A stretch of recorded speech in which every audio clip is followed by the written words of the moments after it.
ওগো, চিন্তা করো না, আল্লাহ উত্তম হেফাজতকারী। আলহামদুলিল্লাহ, আমার মুরগিগুলো ডিম দিতে শুরু করেছে। ডিমগুলো বিক্রি করতে হবে। ওই যে একজন ব্যবসায়ী আসছে। ডিমের খোসা পাতলা, তাই ডিম নিতে অস্বীকার করছি।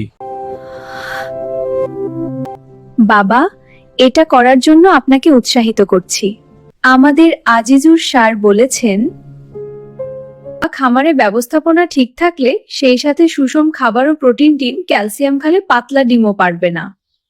বাবা, আমাদের খামারে আর কোনো সমস্যা নাই।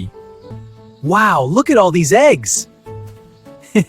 This one looks perfect.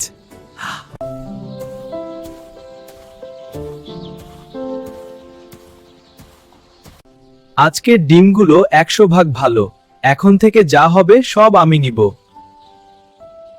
বলছিলাম না, সৎভাবে চললে আল্লাহ উত্তম বিনিময় দান করে।